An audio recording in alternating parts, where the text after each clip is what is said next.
Hoy vamos a reflexionar sobre los deberes del sumo sacerdote, especialmente en lo que respecta a la expiación de los pecados.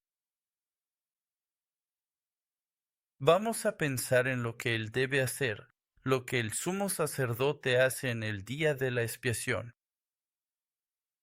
Este día de la expiación es una prefiguración del día en que Jesús murió en la cruz por nosotros para expiar nuestros pecados, para lavar todos nuestros pecados. Así que leamos este pasaje, Levítico, capítulo 23, versículo 27. Exactamente en el 10º día de este séptimo mes es el día de la expiación. Será una santa convocación para ustedes, y humillarán sus almas y presentarán una ofrenda encendida al Señor. Esta es la palabra de Dios. Ahora, antes de que nosotros veamos lo que hace el sumo sacerdote en el día de la expiación, necesitamos repasar nuestro entendimiento de las direcciones, especialmente, y la estructura del tabernáculo, o el templo. Pregunta: ¿qué dirección es esta? Muy bien. ¿Y esta? ¿Norte? ¿Sur y oeste? ¿Verdad? El sumo sacerdote entraría por aquí. Y cuando dice al lado norte del altar para el holocausto, él estaría aquí, ¿verdad? En el lado este estaría aquí, ¿vale? ¿Entiendes? Y luego el lugar sagrado, de acuerdo, esta zona está aquí. Este es el lugar sagrado. Bueno, y este es el altar del incienso. Y en el lugar santísimo se encuentra el arca de la alianza. Ya no sabemos. Así que vamos a seguir los pasajes de Levítico hasta básicamente la Biblia en Levítico, capítulo 26. Y lo siguiente nos enseña y nos lleva paso a paso sobre lo que el sumo sacerdote debe hacer en este día. Así que vamos a leer ahora. El Señor habló a Moisés después de la muerte de los dos hijos de Aarón, cuando se acercaron a la presencia del Señor y murieron. El Señor le dijo a Moisés: dile a tu hermano Aarón que no debe entrar en ningún momento en el lugar santo, dentro del velo, delante del propiciatorio que está sobre el arca, o morirá. Porque yo apareceré en la nube sobre el propiciatorio. Aarón entrará en el lugar santo con esto: un becerro para la ofrenda por el pecado y un carnero para el holocausto. ¿Qué necesita llevar? Un becerro y un carnero. Levítico, capítulo 16, versículos 29 al 34. Esto será un estatuto permanente para ustedes. En el séptimo mes, que es el mes de Tisri, en el 10º día del mes, deberán humillar sus almas y no hacer ningún trabajo, ya sea él nativo o el extranjero que habite entre ustedes. Así que no hacer ningún trabajo es como el Sabbat, o sea, es el día del Señor. Deben enfocarse solo en el Señor. Al pensar en todo este proceso de expiación, no solo estamos hablando del día de la crucifixión, sino que pensemos en cada adoración que elevamos a Dios. Y aprendamos de esto cómo adorar correctamente a Dios para que esta adoración sea aceptable para Él. Así que, versículo 30, porque en este día se hará expiación por ustedes para purificarlos. Oro sinceramente para que tú y yo recibamos esta expiación. Expiación cada vez que adoramos a Dios, cada vez que venimos a orar a Él. Quedaréis limpios de todos vuestros pecados ante el Señor. Amén. Será para vosotros un sábado de descanso solemne, para que humilléis vuestras almas. Es una ley permanente. Compartí información sobre el concepto de descanso. No es un descanso para estar tirado en el sofá.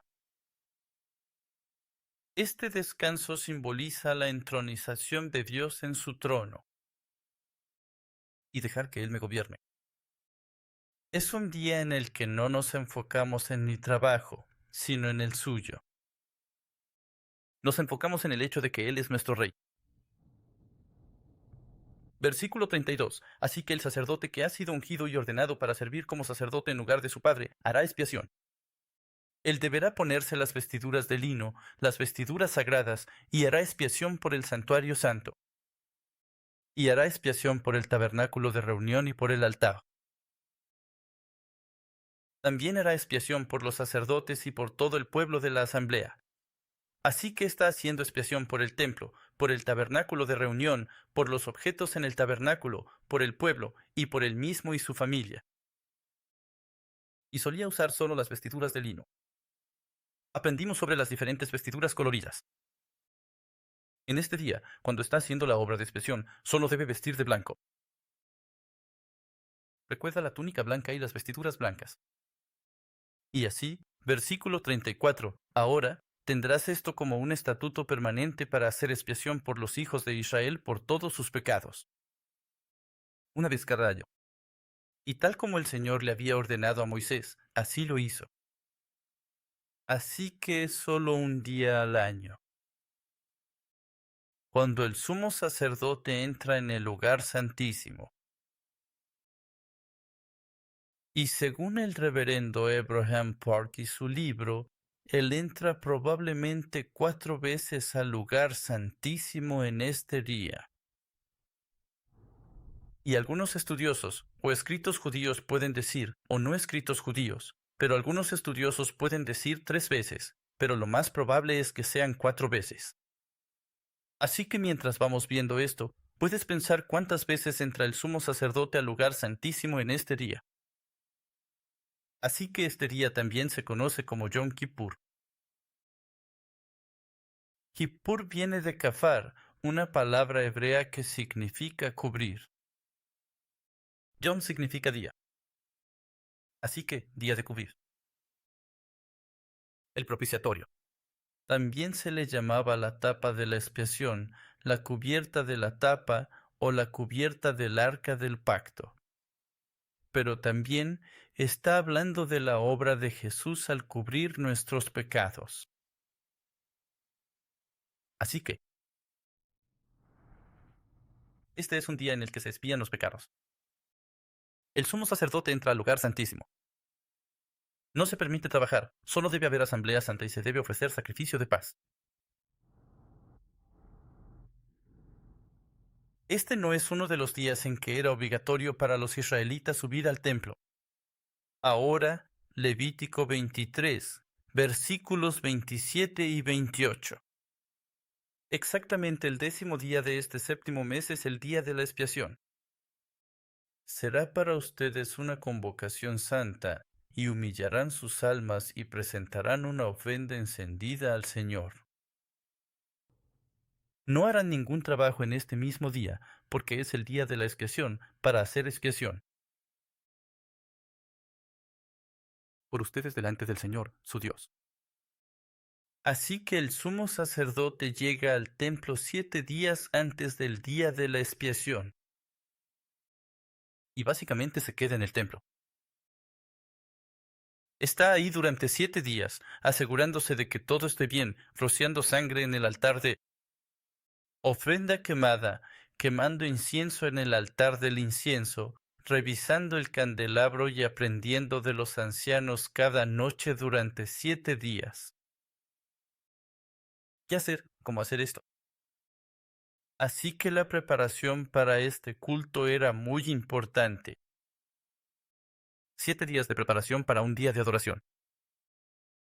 ¿Cuánto tiempo dedicas a preparar tus servicios religiosos?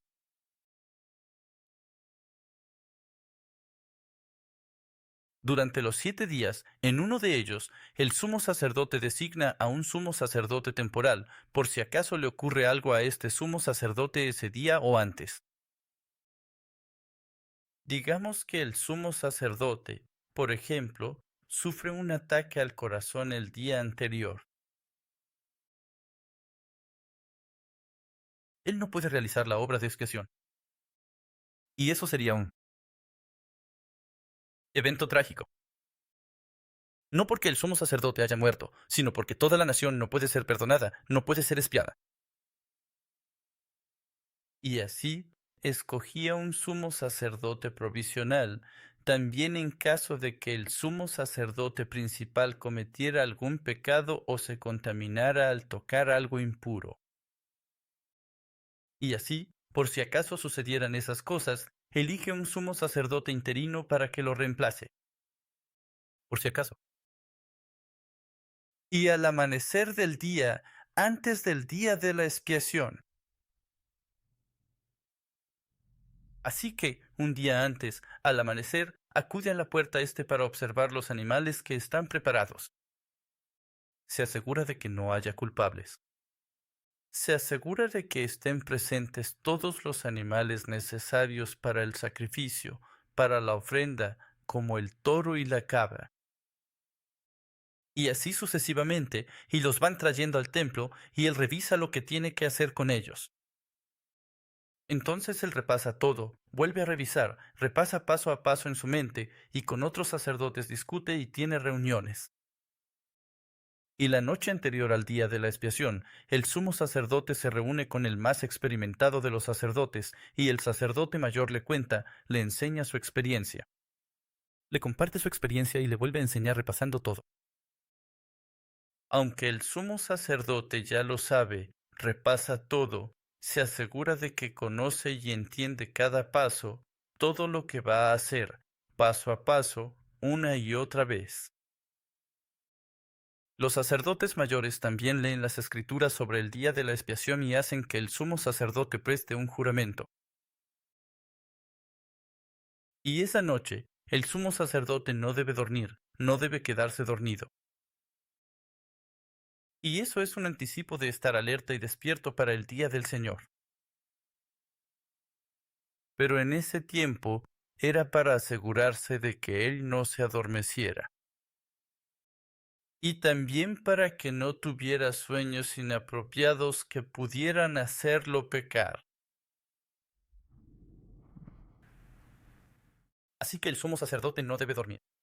Por eso, los sacerdotes más jóvenes se turnan durante la noche para asegurarse de que el sumo sacerdote no se quede dormido, dándole golpecitos. O de hecho, le llaman, sumo sacerdote, estás despierto. De vez en cuando, me aseguro de que esté despierto y alerta.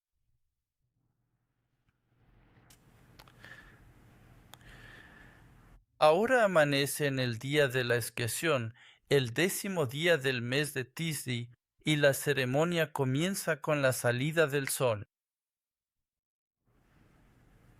El sumo sacerdote no puede llegar tarde. ¿Por qué? Porque no ha dormido. Los domingos por la mañana, si tienes la costumbre de llegar tarde a la iglesia, quédate despierto. Esa es tu solución. Bueno, ya que estamos hablando de llegar tarde, creo. Tal vez esto sea algo espontáneo, pero creo que personalmente, pero puede que no sea algo personal, tal vez Dios piense de la misma manera. Creo que una de las cosas más irrespetuosas que le hacemos a Dios es llegar tarde a su servicio religioso. Mucha gente, ¿a qué hora es nuestro servicio religioso? Domingos, 10:45. ¿A qué hora comienza nuestro servicio los miércoles? 740, ¿verdad? No son las 8. Bueno, digo eso porque incluso hoy estuve mirando alrededor hasta como las 8. Este santuario estaba casi vacío. Hasta como las 8. ¿Quién te dio el privilegio y el derecho de saltarte la alabanza? ¿Crees que tienes el derecho de venir y decirle a Dios, Dios, dame lo que necesito sin alabarlo?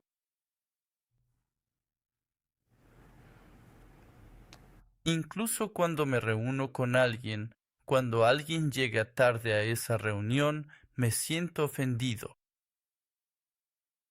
¿Por qué? Porque a veces pienso así. Perdón por revelar mi pecaminosidad aquí, pero digo que mi tiempo es tan valioso como el tuyo, aunque quizás te paguen más por tu hora, porque mi tiempo también es valioso. Estás desperdiciando mi tiempo llegando 15 minutos, 30 minutos, una hora tarde, ¿verdad? Incluso yo, alguien que no es muy importante, piensa en lo valioso que es mi tiempo. Te estás reuniendo con Dios y la hora ya está fijada. ¿Y quiénes somos nosotros para decir, Dios, está bien, no pasa nada, adelante, empieza tu primero? Porque estoy demasiado ocupado para que me alabes. La alabanza no es tan importante siempre y cuando reciba la palabra, ¿verdad? ¿Cierto? ¿Verdad? Creo que dediqué demasiado tiempo a exponer mi punto de vista. Pero así de importante es para nosotros llegar a tiempo al servicio de Dios. Amén. Gracias. Si hablamos de sumos sacerdotes, perdón por extenderme tanto, pero hablamos del tiempo de Dios. ¿Te imaginas si Jesús hubiera llegado tarde? ¿Te imaginas si Dios respondiera a tus oraciones un poco tarde? Dios siempre llega a tiempo. También debemos ser puntuales con Dios. Así pues, en este día, el sumo sacerdote se lava las manos y los pies e incluso se baña. No solo una vez, según las tradiciones, él se lava las manos y los pies como unas 10 veces a lo largo de este día y se baña unas 5 veces. Así que después de ponerse sus vestiduras, tiene que lavarse las manos y los pies otra vez. Levítico, capítulo 16. Volvamos al capítulo 16, versículo 4. Se pondrá la túnica de lino sagrada, y la ropa interior de lino estará junto a su cuerpo. Y se ceñirá con el cinto de lino y se cubrirá con el turbante de lino. Estas son vestiduras sagradas. Luego se bañará el cuerpo con agua y se las pondrá. Así que él hacía eso.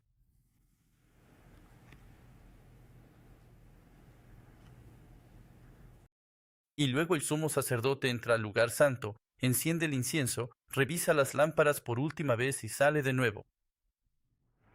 Versículo 6. Entonces Aarón ofrecerá el becerro como sacrificio por el pecado, que es por él mismo, para hacer expiación por él y por su casa. Ahora, Jesús no tiene que hacer esto, pero los sacerdotes humanos sí tienen que hacerlo primero antes de expiar por otras personas, porque él mismo es pecador. Así que necesita recibir perdón para sí mismo primero y para su familia antes de poder hacer cualquier otra cosa. Entonces, al hacer expiación por él y su familia, pone el becerro entre la puerta norte. ¿Recuerdan la estructura del tabernáculo? Entre la puerta norte y el altar del holocausto. Y pone su mano sobre el becerro y confiesa sus pecados, diciendo, Oh Señor, he pecado delante de ti. Estoy impuro. Por favor, perdone los pecados que yo y mi familia hemos cometido. Y él ora esa oración en voz alta, y la gente a su alrededor responde diciendo, Que el nombre del Dios del cielo sea glorificado. Así que ora sobre ese becerro, básicamente trascendiendo, y luego vienen los versículos 7 al 10. Tomará los dos machos cabríos y los presentará delante del Señor a la entrada de la tienda de reunión. Aarón echará suerte sobre los dos machos cabríos, una suerte para el Señor y la otra para el macho cabrío expiatorio. Luego Aarón ofrecerá el macho cabrío sobre el cual cayó la suerte para el Señor, y lo hará ofrenda por el pecado.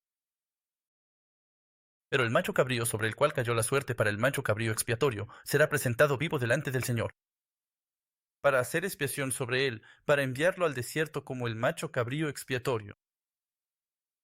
Así que él echaba suertes, escogía una suerte.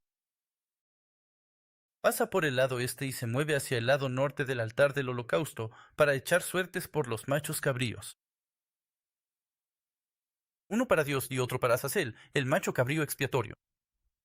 Significa remoción. Así que él escogía esta suerte, y la suerte para el Señor le pone el sello, la suerte, en la cabeza. Y dice, ofrezco este como ofrenda por el pecado para el Señor. Y la gente a su alrededor responde, gloria al nombre del Dios del cielo. Y ata un cordón escarlata alrededor de su cuello. Versículo 11. Entonces Aarón ofrecerá el becerro de la ofrenda por el pecado, que es para sí mismo, y hará expiación por sí mismo y por su casa. Y él degollará el becerro de la ofrenda por el pecado, que es para sí mismo. Así que recuerda, él oró por el becerro antes, ahora tiene que degollarlo. ¿Está bien?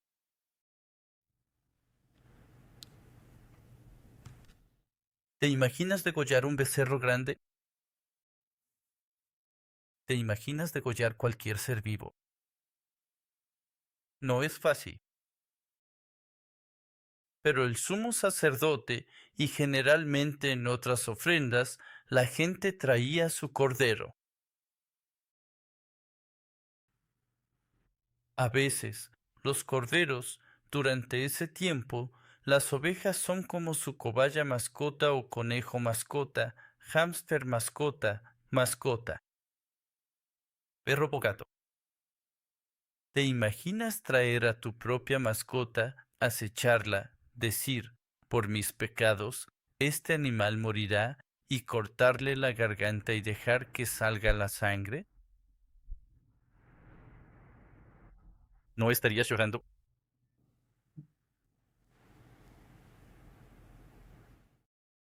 Creo que me estoy dirigiendo a los más pequeños. Y entonces, por esa experiencia, se dieron cuenta de que si peco, algo o alguien tiene que morir por ese pecado. Alguien o algún animal tiene que derramar su sangre por mi pecado. Así que el sumo sacerdote sacrifica este toro, recoge la sangre y se la da a otro sacerdote, para que siga agitándola. ¿Qué pasa si la sangre? Si dejas de agitarla, la sangre se coagulará. Así que necesitas seguir agitándola para mantenerla líquida. Tomará un incensario lleno de brasas encendidas del altar, el altar de los holocaustos, delante del Señor, y 2 puñados de incienso dulce finamente molido, y lo llevará dentro del velo. Entonces, después de matar al toro, recoge la sangre, se la da al sacerdote, y ese sacerdote sigue agitándola. Mientras tanto, toma una bandeja, un incensario, para recoger las brasas encendidas que están ardiendo del altar de los holocaustos. Y toma 2 puñados de incienso finamente molido. Aquí están las brasas en la bandeja. Este es el sacerdote que está agitando, ¿verdad? Y aquí toma el incienso, 2 puñados de incienso. Y luego lleva el fuego, las brasas y el incienso al lugar santo y al lugar santísimo. Este es el sumo sacerdote caminando entre el velo. El velo es así, así que tiene que entrar y rodearlo. Y esta es la primera vez que el sumo sacerdote entra al lugar santísimo, el lugar más sagrado. ¿Qué hace allí adentro? Debe poner el incienso sobre el fuego delante del Señor. delante del Señor, es decir, frente al arca del pacto.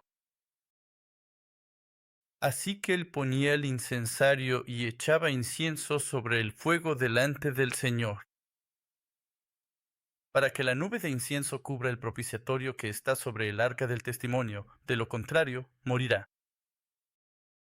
Así como en el monte Sinaí, cuando Moisés se encontró con Dios, la cima del monte Sinaí estaba cubierta de nubes.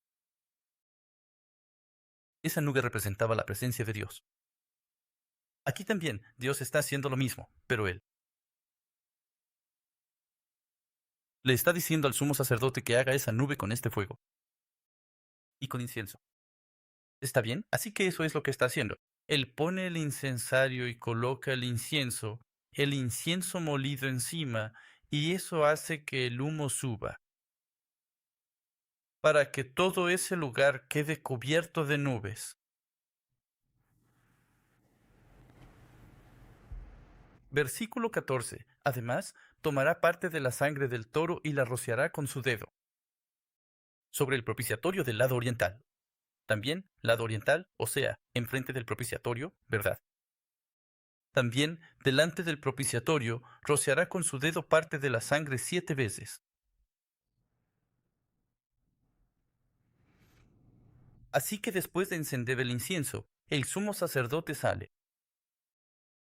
¿Y recuerdas a ese sacerdote que estaba moviendo la sangre? Él toma la sangre de ese sacerdote y entra por segunda vez. Esta es la segunda vez que entra con la sangre, para rociar la sangre sobre el arca del pacto.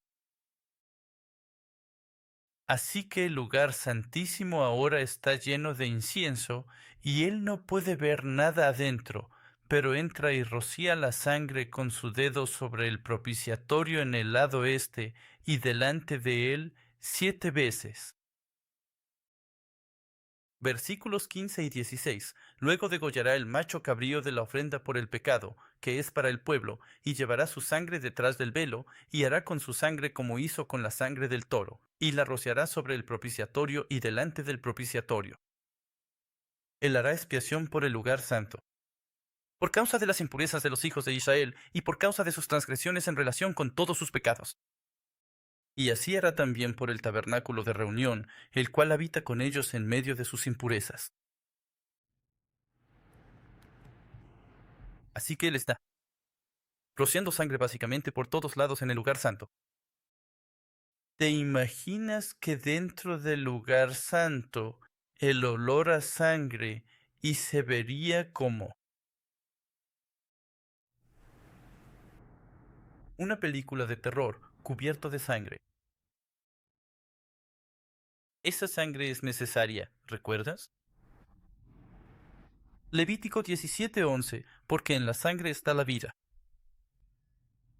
Y ese derramamiento de sangre es un presagio del derramamiento de sangre de Jesucristo. Tenemos que pasar por eso por causa de nuestros pecados. Y él hacía eso en el Antiguo Testamento cada año. Así que esta es la tercera vez que entra. Entrar para rociar sangre por todos lados, por las impurezas de los pecados.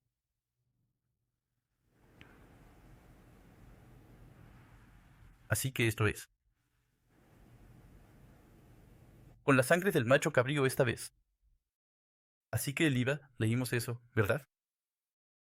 Sacrificar el macho cabrío de la ofrenda por el pecado. Y él trae.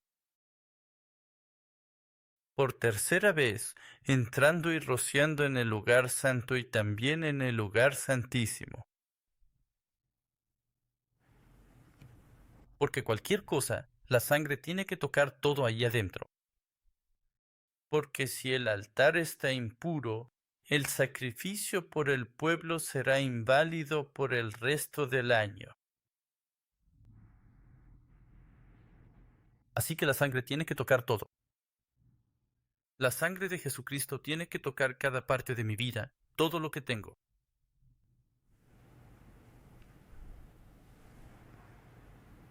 Y al adorar a Dios, cada parte de mí necesita tocar la sangre de Jesucristo.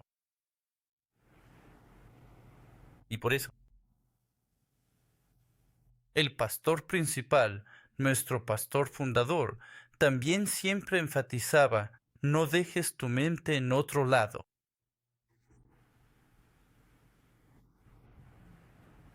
Nuestro espíritu, alma y cuerpo necesitan ser tocados por el Espíritu Santo, por la sangre de Jesucristo. Versículos 18 y 19. Luego saldrá al altar que está delante del Señor y hará expiación por él, y tomará parte de la sangre del toro y de la sangre del macho cabrío, y la pondrá sobre los cuernos del altar por todos lados. Esto está hablando del altar del incienso. Con su dedo rociará parte de la sangre sobre él 7 veces, y lo purificará, y lo consagrará de las impurezas de los hijos de Israel. Así que si puedes mirar con atención, los cuernos de este altar están pintados de rojo, eso es sangre. Entonces él sale al lugar santo y mezcla la sangre del toro y la del macho cabrío, y pone la sangre sobre los cuernos del altar del incienso y rocía la sangre con su dedo sobre el altar. 7 veces.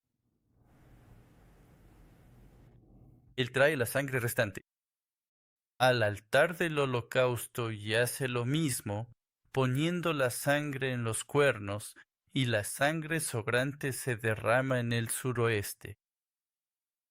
¿Puedes averiguar? Esquina suroeste del altar de la ofrenda quemada, lo cual es en el templo de Salomón. Ahí, supongo. El drenaje está conectado y desemboca en el valle de Cedrón, el arroyo de Cedrón. Y por eso, normalmente, después de estas ofrendas de sacrificio, toda la sangre restante se drena por ahí. Y el valle de Cedrón, el arroyo de Cedrón, se vuelve rojo. Versículos 20 y 21. Cuando termine de hacer expiación por el lugar santo, la tienda de reunión y el altar ofrecerá el macho cabrío vivo. Recuerda, había 2 machos cabríos, uno ya fue sacrificado por la sangre, el otro seguía vivo.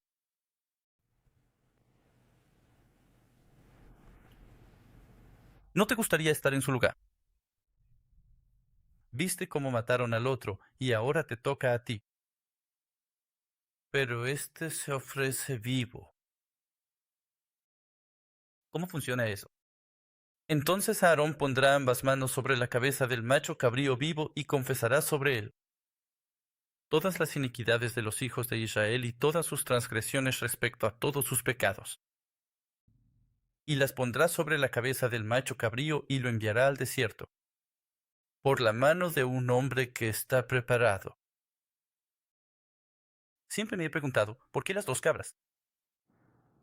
Pero, Teo, lamento tener que volver a nuestro sistema de cierre de Singapur. Yasuida de Dios. Asegurándonos en todos los aspectos de que nuestros pecados estén cubiertos. Entonces el sumo sacerdote se aprovecha de esta cabra de Azazel, chivo expiatorio. Todos los pecados de Israel. Y luego, en el versículo 22, dice: el macho cabrío llevará sobre sí todas sus iniquidades a una tierra solitaria. ¿Te imaginas ser esa cabra? Cargando con todos los pecados de Israel de toda la gente.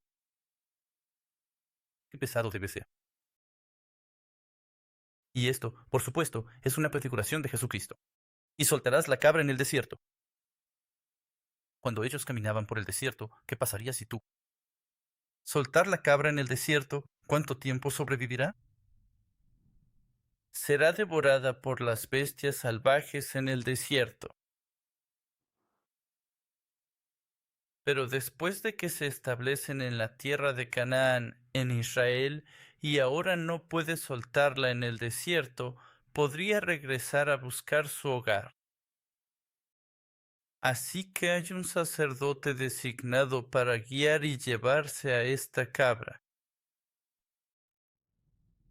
La gente le grita a la cabra de Azazel: ve, llévate mis pecados, llévalos al desierto y no dejes que permanezcan aquí por más tiempo.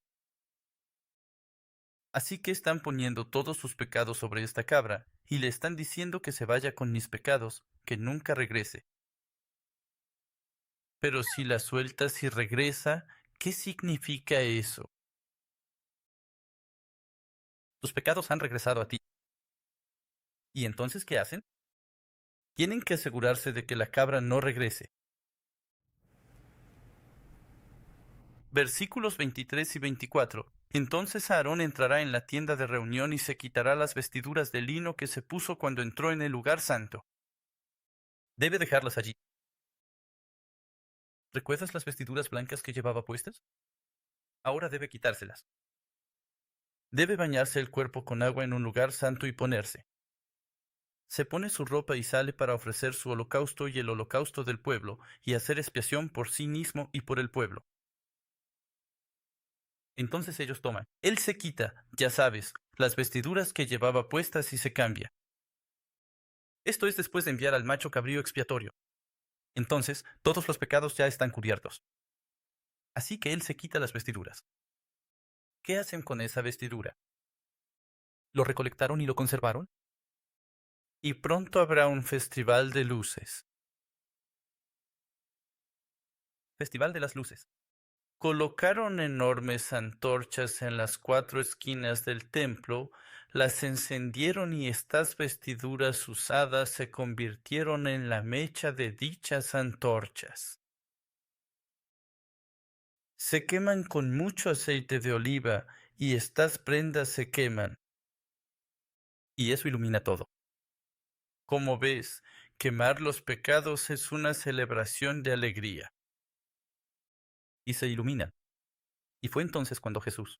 Esto es durante la época de Jesús. Esto está en los capítulos 7, 8 y 9 de Juan. Y están celebrando esta fiesta del Festival de las Luces.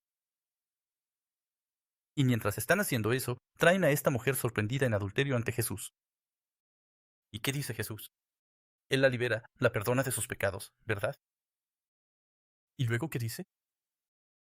Yo soy la luz del mundo. Y luego, en el capítulo 9, él iba caminando y ve a un hombre ciego. Y antes de abrirle los ojos, Jesús dice, yo soy la luz de este mundo. Mientras hay celebraciones de la luz, durante toda la noche está iluminado. Así de tanta luz encendieron. Ok, enciendan las luces. No solo el templo, cada rincón del pueblo, pusieron antorchas y lo iluminaron. Así que después de que el pecado es lavado, hay una luz brillante. Ya no hay más oscuridad. Eso es lo que significa. Versículo 25. Luego hará arder en humo la grasa de la ofrenda por el pecado sobre el altar. Así que la sangre fue tomada de él, del macho cabrío anterior, ¿verdad? Y su cuerpo muerto está ahí, así que toman la grasa de la ofrenda por el pecado y la ponen en el altar. Ahora empieza a oler bien, ¿ok? Así es como sacan la grasa. Y el que soltó el macho cabrío como chivo expiatorio deberá lavar su ropa y bañarse con agua. Después de eso, podrá entrar al campamento. Entonces, ¿qué hizo él? Si suelta al macho cabrío en el desierto, podría regresar. Así que tiene que asegurarse de que no regrese. Por eso lo lleva hasta el acantilado. Y lo observa para asegurarse de que sea despedazado. Y eso fue lo que hicieron con Jesús. Se aseguraron de que estuviera muerto, de que estuviera hecho pedazos. Hay, incluso, un proceso paso a paso. Se pone un cordón escarlata en la roca y en el macho cabrío, luego en el cuerno del macho cabrío, y después se levanta, justo como él lo está haciendo, así.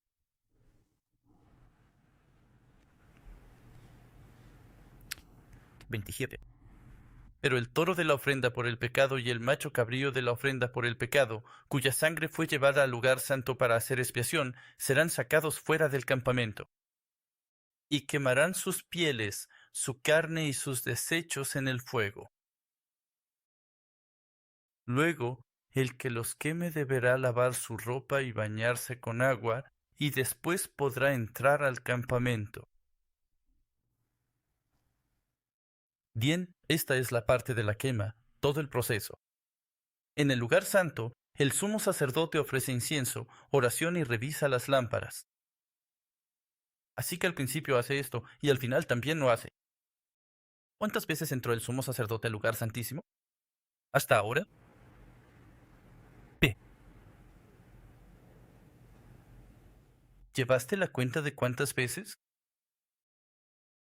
Hasta ahora van 3 veces, ¿verdad? La primera vez para llevar el fuego y hacer humo o crear la nube. Segunda vez, traigan la sangre del toro. La tercera vez, trae la sangre de la cabra. ¿Bien?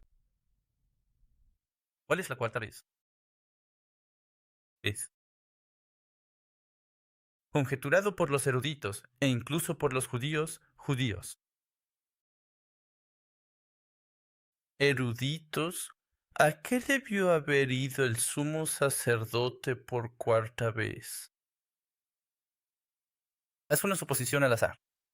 Nosotros, los miembros de la iglesia de Sión, hacemos esto muy bien. Pararinquea, dejaste la pala allí. Lo dejaste todo allí. Ya terminaste. Tienes que sacar todo de nuevo.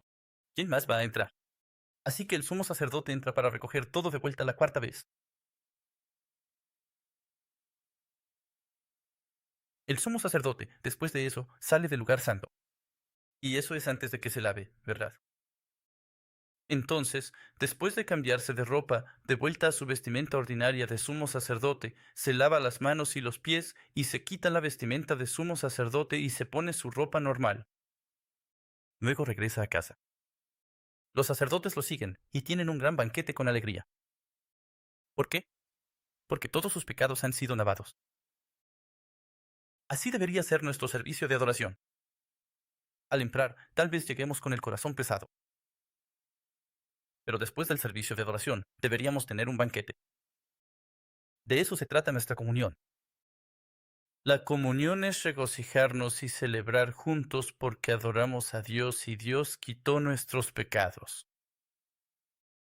Así que nuestros servicios se conviertan en algo que Dios reconozca, algo que le cause alegría a Dios, y algo en lo que también podamos celebrar y dar gracias a Dios. Por en- Padre Celestial, te damos gracias por darnos este tiempo para reflexionar sobre el verdadero servicio de adoración, donde nuestros pecados son expiados, donde tu nombre es glorificado. Y Padre, repasamos. El proceso de la expiación, cuánta sangre, cuántos pasos, cuánto trabajo se requiere. Pero gracias a la sangre de Jesús, como dice Hebreos 9, versículo 12, todo este proceso del Antiguo Testamento ahora está completo, cumplido. Todo de una vez. De una vez y para siempre, por la sangre de Jesucristo, te damos gracias por permitirnos adorarte libremente. Y cada vez que adoramos, nuestros pecados son perdonados y nos acercamos más a ti. Padre, te agradecemos mucho por permitirnos este privilegio de creer en Jesús. Ayúdanos a adorarte con todo nuestro corazón, toda nuestra alma, toda nuestra mente, incluso con nuestro cuerpo. Y Padre, que podamos entregarte todo a ti. Que cada parte de nuestra vida y de nuestras familias sea tocada por la sangre de Jesucristo, por el poder del Espíritu Santo. Y Padre, por favor perdónanos si no te hemos adorado de la manera correcta, si te hemos faltado al respeto. Padre, permítenos adorarte adecuadamente, tanto espiritual como físicamente. Muchísimas gracias por tu amabilidad. En el nombre de Jesús oramos. Amén.